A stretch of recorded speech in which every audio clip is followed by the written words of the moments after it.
எல்லாருக்கும் வணக்கங்க. இந்த சூப்பரான வெயிலில் நாம் ஒரு கடையை பார்க்க போகிறோம். சரிங்களா? கடையோட அளவு பார்த்தீங்கன்னா 402 சதுர அடி இடம், அதில் 804 சதுர அடி பில்டிங். ஓகேங்களா? அதாவது 2 மாடிங்க. நம்ம சன்னியாசிகுண்டு பைபாஸ்லேயே அமைஞ்சிருக்குதுங்க.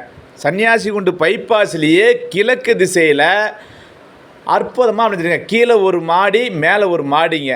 இந்த இடத்துக்கு நீங்கள் வரணும் போகணுன்னா எந்த ஒரு டிஸ்டர்பன்ஸும் இல்லைங்க. நல்ல ஒரு டாரஸ் லாரியே இந்த கடைக்கிட்ட வந்து நிறுத்தி சரக்கு ஏற்றலாம், திருப்பி ஏற்றிட்டு போகலாம். அந்த அளவுக்கு பார்த்தீங்கன்னா ரோடு வசதி உள்ளது இருக்குங்க. இந்த கடை வாசலில் 2 பக்கம் ரோடுங்க.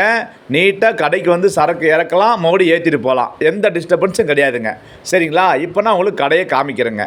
இந்த கடை ஓனரை நான் பார்த்துட்டேங்க. எனக்கு மட்டும்தாங்க தெரியும். லோக்கலில் போய் மாட்டிக்காதீங்க. சரிங்களா?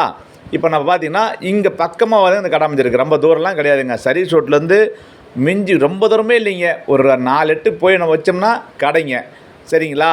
லாரி உள்ளே போயிட்டு வருங்க. பாருங்கள், இதுதாங்க அந்த கடை. சரிங்களா? இதுதான் வந்து பார்த்திங்கன்னா கீழே பாருங்கள், வாட்டர் டேங்க், போரு டேங்க். ஓகேங்களா? 2 மாடிங்க. இது கீழ் மாடி, கீழ்த்தளம்.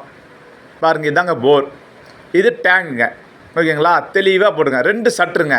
மேல் பில்டிங் தனியாக போகிறதா இருந்தால் தனியாக ஓப்பன் பண்ணிக்கலாம். பாருங்கள், மேல் பில்டிங் போயிட்டுருக்கேன்.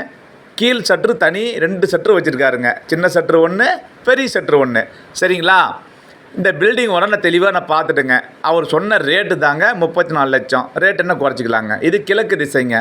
கீழே ஒரு கடை, மேலே ஒரு கடை.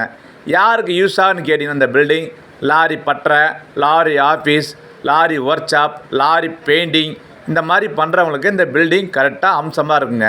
லாரி அப்படியே வந்து வாசல்லே நிப்பாட்டிக்கலாங்க. அழகாக எடுத்துக்கிட்டு போய்க்கலாங்க. தேட முயற்சி பண்ணாதீங்க, மாட்டி